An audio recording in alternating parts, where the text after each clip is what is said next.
राम मंदिर में हुए महापाप की जांच जैसे जैसे आगे बढ़ रही है, चढ़ावा चोरों पर पुलिस और एसआईटी का शिकंजा कसता जा रहा है। एक तरफ जहां राम मंदिर के अंदर एसआईटी ट्रस्ट के पदाधिकारियों से पूछताछ कर रही है, तो दूसरी तरफ अयोध्या पुलिस की जांच भी फुल स्पीड में चल रही है।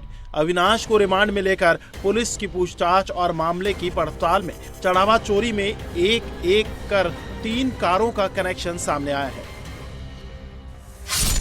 शुक्रवार को 13 घंटे की पुलिस रिमांड के दौरान आरोपी अविनाश शुक्ला की निशानदेही पर पुलिस ने एक ब्रेजा कार बरामद की, यूपी 42AP 6054। ये कार अविनाश के प्रतापगढ़ वाले घर से बरामद की गई है। आरोप है कि इस कार का इस्तेमाल चोरी की रकम को ट्रांसफर करने के लिए किया जाता था। ये कार अविनाश शुक्ला के भाई अभिषेक के नाम पर रजिस्टर्ड है। सूत्रों की माने तो अविनाश शुक्ला ने ये सेकेंड हैंड ब्रेजा कार चढ़ावा चोरी के पैसों से खरीदी थी। राम मंदिर दान चोरी मामले में अविनाश शुक्ला की पुलिस ने रिमांड ली है और आज उससे रिकवरी की गई है। इस वक्त हम थाना राम जन्मभूमि में मौजूद हैं और यही वो गाड़ी है जो अविनाश शुक्ला के भाई के नाम पर रजिस्टर्ड है। प्रतापगढ़ से पुलिस ने इसे अपने कब्जे में लिया है। फिलहाल पुलिस ने नंबर प्लेट को यहां से हटा दिया है, लेकिन जैसे ही आप आगे बढ़ेंगे तो आपको दिखाई देगा कि यहाँ गाड़ी के अंदर नंबर प्लेट सीट पर रखी हुई है। गाड़ी का नंबर है यूपी 42AP 6054। ये वो ब्रिजा है जो प्रतापगढ़ से यहाँ लाई गई है। अविनाश शुक्ला के साथ जो पूछताछ हुई उसके बाद आपको बता दें कि ये गाड़ी अविनाश शुक्ला के भाई जो कि अयोध्या में प्राइमरी टीचर हैं उनके नाम पर रजिस्टर्ड है। आगे की नेम प्लेट अभी यहाँ लगी हुई है जो पुलिस ने नहीं हटाई है। 2017 का मॉडल है, 8 साल पुरानी है और यहाँ फिलहाल इसे जब्त किया गया है। हालांकि एक प्राइमरी टीचर एक गाड़ी खरीद सकता है, लेकिन क्या इस गाड़ी को जब सेकेंड हैंड खरीदा गया तो पेमेंट कैश में हुई, किसको ली गई, कैसे ली गई, वो सब जानकारी जुटाई जा रही है और फिलहाल इस गाड़ी को जब्त कर यहाँ राम जन्मभूमि थाना में इसे जमा किया गया है।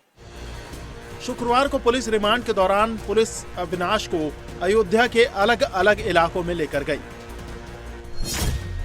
पहले अविनाश से पुलिस लाइन में पूछताछ की गई, इसके बाद कौशलपुरी योग सेंटर में लेकर गई।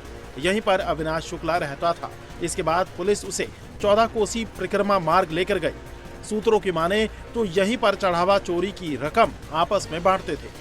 वहीं अनुकल्प की गाड़ियों की भी जांच अयोध्या पुलिस कर रही है। अनुकल्प ने हाल ही में एक सफेद रंग की डिजायर गाड़ी खरीदी थी और जिसकी डिलीवरी लेने की फोटो उसने सोशल मीडिया पर डाली थी। सूत्रों की माने तो अनुकल्प ने एक स्कॉर्पियो गाड़ी भी बुक की थी, लेकिन गाड़ी की डिलीवरी लेने से पहले ही चढ़ावा चोरों की चोरी पकड़ी गई और अनुकल्प मिश्रा जेल पहुंच गया। चढ़ावा चोरी के मामले में एसआईटी चढ़ावा चोरी की कड़ी से कड़ी जोड़ रही है। ट्रस्ट के जिम्मेदारों से पूछताछ कर रही है। एसआईटी के रडार पर चंपत राय से लेकर अनिल मिश्रा और गोपाल राय तक है। एसआईटी सभी से एक एक कर पूछताछ कर रही है। शुक्रवार को एक बार फिर ट्रस्ट के मेंबर अनिल मिश्रा और गोपाल राव से एसआईटी ने लंबी पूछताछ की। अनिल मिश्रा और गोपाल राव दोनों सुबह एसआईटी के सामने पेश हुए। पहले अनिल मिश्रा से दोपहर 2 बजे तक पूछताछ की गई। इसके बाद गोपाल राव से सवाल जवाब हुए। सूत्रों की माने तो एसआईटी की सख्ती के बाद ट्रस्ट के सदस्य अब एक दूसरे पर चढ़ावा चोरी का ठीकरा फोड़ रहे हैं। गोपाल राव ने चढ़ावा चोरी के लिए टिन्नू यादव एंड गैंग को जिम्मेदार ठहराया है। एसआईटी अनिल मिश्रा से भी पूछताछ कर रही है, साथ ही गोपाल राव से भी पूछताछ करके गोपाल राव के स्टेटमेंट रिकॉर्ड किए जा रहे हैं। सूत्रों के मुताबिक गोपाल राव लगातार ये कह रहे हैं कि पूरी जिम्मेदारी टिन्नू यादव की थी, यानी कि ट्रस्ट से जुड़े जो अहम सदस्य हैं चंपत राय के अलावा वो सभी एक दूसरे के ऊपर चंदा चोरी का ठीकरा फोड़ रहे हैं।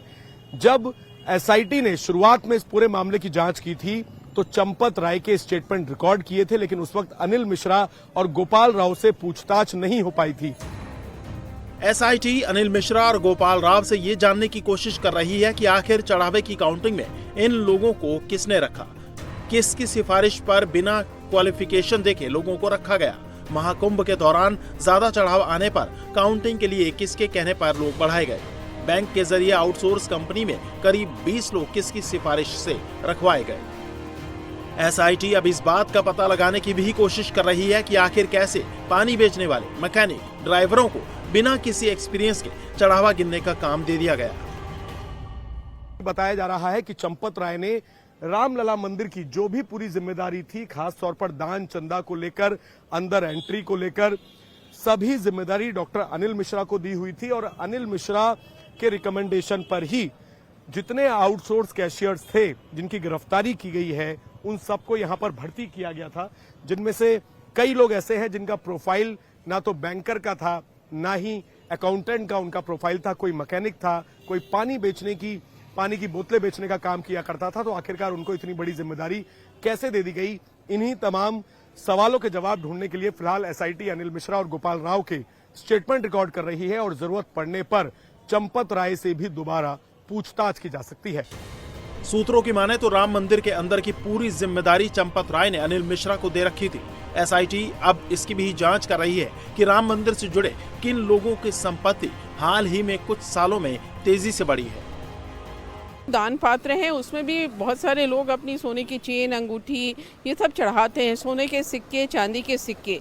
तो एसआईटी उस पर बात कर रही है कि जो दान पात्र में सोना चांदी आया, जेवर आया, सिक्के आए, उनके बारे में हम ऐसे पता करेंगे कि प्रॉपर्टी देखेंगे, जो मंदिर में जो ट्रस्ट के बड़े लोग हैं या जो सेवादार हैं, उनकी संपत्ति क्या बहुत ज़्यादा इन दिनों में बढ़ गई, उनका अकाउंट बहुत ज़्यादा बढ़ गया, तो ये सारी चीज़ें उनसे अकाउंट के डिटेल्स मांगेंगे। लेकिन मन में सबके यही है कि ये जो 8 लोग, जिनमें से बहुत सारे ऐसे थे जो आउटसोर्स कर्मचारी थे, जो सिर्फ पैसा गिनने का काम करते थे, क्या सिर्फ वही जिम्मेदार थे? तो जो बड़े जिम्मेदार हैं उनके खिलाफ जब तक एक्शन नहीं होगा, जितनी हमारी बात हुई है श्रद्धालुओं से, तो शायद वो जो भरोसा है वो वापस आने में काफ़ी ज़्यादा टाइम लगेगा। बड़ों पे एक्शन होगा तब ज़रूर श्रद्धालुओं को ऐसा लगेगा कि हाँ, जिसने गलती की, जिसने बेईमानी की, जिसने भगवान का जो चढ़ावा था उसको खाया, उसके खिलाफ कार्रवाई हो गई।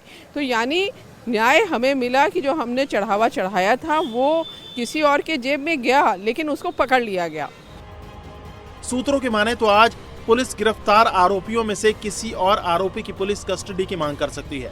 बताया जा रहा है कि पुलिस कस्टडी के दौरान अविनाश शुक्ला ने चढ़ावा चोरी से जुड़े अहम राज खोले हैं, जिससे चोरी के इस पूरे सिंडिकेट से पर्दा उठ जाएगा। अयोध्या राम मंदिर में चढ़ावा की चोरी की जांच में अब एक से बढ़कर एक खुलासे हो रहे हैं, जहां पर अहम खुलासा ये हुआ कि चढ़ावे चोरी के जरिए अयोध्या की मर्यादा को तार तार करने वाले टिन्नू यादव और उसके गैंग ने सोना चांदी की ज्वेलरी और वीवीआईपी दर्शन से भी बड़ा खेल किया है। चंपत राय की करीबी टिन्नू यादव पर सोने और चांदी की ज्वेलरी को रखने की जिम्मेदारी थी, लेकिन जिन भक्तों ने भगवान राम को ज्वेलरी चढ़ाई, उन्हें ना तो रसीद दी गई और ना ही उनकी ज्वेलरी रामलला के पास नजर आ रही है। भगवान राम में आस्था रखकर के महंगी ज्वेलरी दान करने वाले श्रद्धालुओं ने जब ट्रस्ट के महासचिव चंपत राय से सवाल किया तो चंपत राय ने उन्हें अहंकार के साथ जवाब दिया। राम मंदिर चढ़ावा चोरी मामले की जांच कर रही एसआईटी और पुलिस को कई अहम सबूत मिले हैं। पुलिस को कई आरोपियों के बैंक अकाउंट से जुड़ी अहम जानकारी मिली है। आरोपियों की सैलरी 17 से 20 हजार रुपए थी, लेकिन आरोपियों ने अपने अकाउंट से कई महीनों से सैलरी नहीं निकाली। सूत्रों की माने तो तभी चढ़ावा चोरी की रकम से अपने खर्चे चला रहे थे और पुलिस को आरोपियों के मोबाइल से अहम सुराग मिले।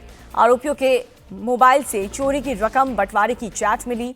राम मंदिर परिसर में राम मंदिर ट्रस्ट के महासचिव चंपत राय, डॉक्टर अनिल मिश्रा और गोपाल राव का पूरा कंट्रोल था।